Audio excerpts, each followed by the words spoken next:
alguns assuntos que eles são ainda mal compreendidos pela sociedade, né? Principalmente quando se trata de programas sociais. E quando você fala em primeira infância, ainda é uma coisa muito desconhecida. Então, se o governo não tiver atento àquilo que vem de estudos modernos e de que pode realmente transformar uma geração, o comportamento das pessoas quando adultos, quem que vai fazer para uma classe que não tem acesso a uma série de informações? Você está me ouvindo? Tá? É porque o seu som não está ouvindo. Tá. Então, eu tenho realmente um compromisso com a primeira infância e eu tenho um compromisso com aquilo que eu aprendi, né, que é a importância dela. Como prefeita, eu me vejo na obrigação de fazer esse trabalho. Eu acho que é uma coisa que vai além só da questão social, vamos dizer assim. Eu acho que é um assunto tão sério, tão importante, que a gente está realmente implantando uma política pública para que fique além de mim, entendeu? É uma coisa bem estruturada mesmo, para que as pessoas possam entender o que significa cuidar da primeira infância para quando a pessoa se torna adulta. Então, esse trabalho hoje dentro de Boa Vista é a nossa política mais importante no que diz respeito à área social, porque inclusive você está trabalhando numa prevenção, porque eu tenho muitos projetos que trabalham na recuperação, e trabalhar na recuperação é muito mais difícil, né? Então, eu acredito que os governos, eles têm obrigação de olhar para essa evolução que está acontecendo no mundo em relação a algumas informações. E hoje o que mais se destaca, sem dúvida, é a primeira infância.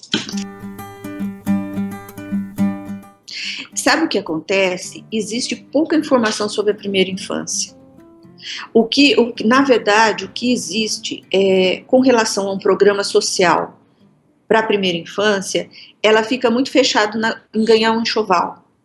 Entendeu? Então, é uma coisa muito restrita, quer dizer, não tem nada a ver esse ganhar um enxoval perto do que você tem que fazer pela primeira infância, se tratando de governo.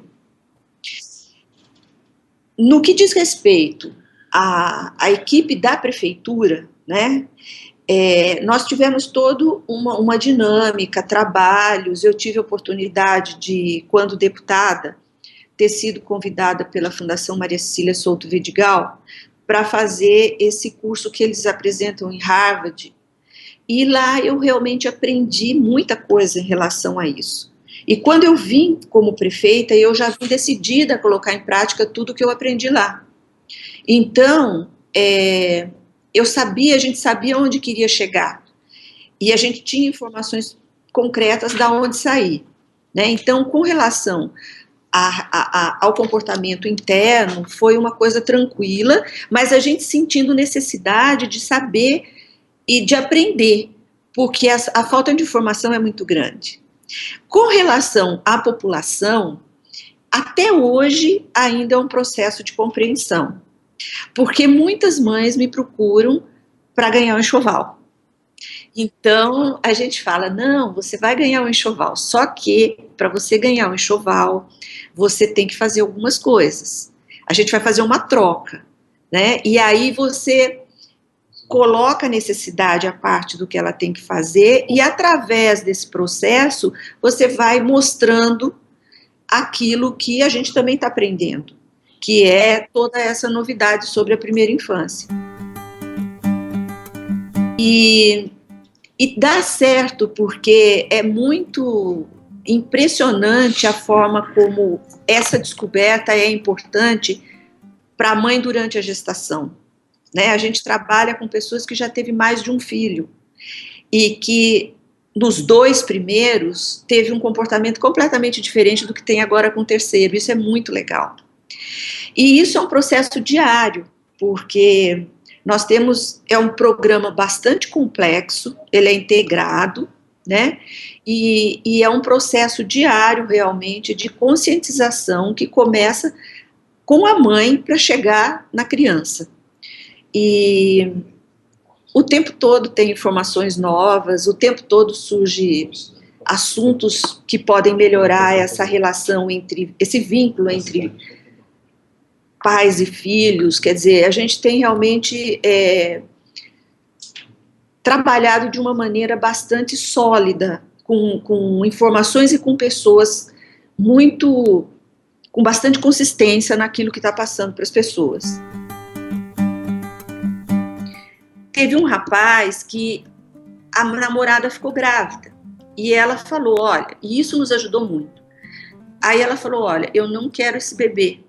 Aí ele falou, não, você tenha o bebê e dá para mim. E aí, quando ele recebeu aquele bebê, ele foi para a família que acolhe. Então, ele era o único homem nessa condição. E isso foi explorado de uma forma muito positiva, aonde ele passou a cuidar daquela criança e virou uma referência para a gente e para outros pais. E depois dessa participação dele, mudou muito a participação dos pais.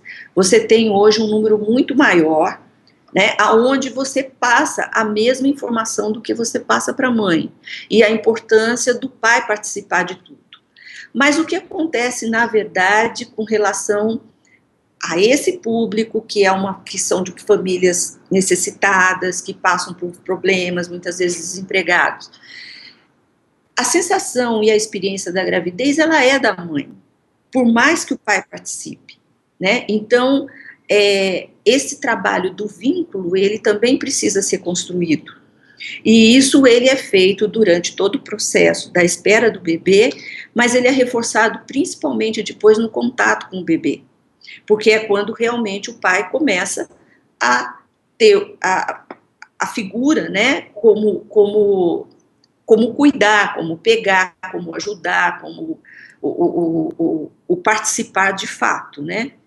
E isso é construído. Ainda está muito longe de ser o número de homens que deveria ser, mas eu posso dizer para você que a gente tem avançado nessa questão. Faz toda a diferença em tudo para você quando adulta. A brincadeira e a relação com os pais, o vínculo, porque hoje se sabe disso, mas o desenvolvimento cerebral, ele se dá, as sinapses se formam durante os primeiros 3 anos. A partir do instante que há essa relação de brincadeira, porque a criança, ela pensa no lúdico sempre, você faz isso adulto, imagine criança. Então, se você tem o conhecimento dos pais nessa fase da idade, eu tenho certeza, né, por tudo que eu estudei, por tudo que eu tenho implantado, que a formação dessa pessoa adulta vai ser com muito mais segurança, ela vai ser de um adulto com mais qualidades na formação da sua personalidade, para ser mais feliz, vamos dizer assim, tá? Eu não tenho dúvida disso. A criança, ela não tem outro vínculo, principalmente no início, que não seja a mãe. Então, você tem vários estudos já desde muito tempo de que o primeiro contato do filho é na amamentação com o olhar da mãe, é o primeiro espelho da vida, né? Mas isso precisa continuar a ser desenvolvido com os estímulos, porque são nessa formação do cérebro, nesse conhecimento da vida, que é a mãe e o pai, principalmente, que passa para a criança tudo aquilo que ela vai ser. Então, a importância da brincadeira, a importância do contato, do estímulo, é o que vai fazer do ser humano o que ele vai se tornar no futuro. O brincar faz parte de várias formas, por exemplo, ensinar a mãe brincar com aquilo que ela tem em casa. Então, se ela não tem brinquedo, ela vai brincar com a panela, com a colher, ela vai brincar com um copo de plástico, a gente ensina a mãe a interagir com o filho, não necessariamente com um brinquedo, mas com aquilo que ela tem, né? Então, o brincar, ele faz parte do programa. Além disso, a leitura, que a leitura é um brincar, né? Então, tem a leitura desde o berço, que você tem aquele vínculo através da leitura dos livros que nós mesmos oferecemos, Os pais levam para casa, passam, como se fosse uma biblioteca, passam um tempo com ele de acordo com a idade da criança, que começam aos 6 meses. Então, chama leitura desde o berço. E aí os livros, é que eu não tenho nenhum aqui para te mostrar, mas os livros têm espessuras diferentes nas páginas, de acordo com a idade da criança. E ali é muito interessante, porque nesses livros, que é uma brincadeira, é quando os pais percebem que as crianças entendem as coisas.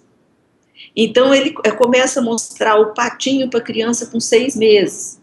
Com 9 meses a criança vê uma gravura do patinho e aponta o que viu no livro. E aí o pai fala, nossa, ela sabe o que é um patinho, entendeu? É muito legal esse tipo de comportamento que você vai descobrindo. Porque é como se você, através das brincadeiras, conhecesse a personalidade que o teu filho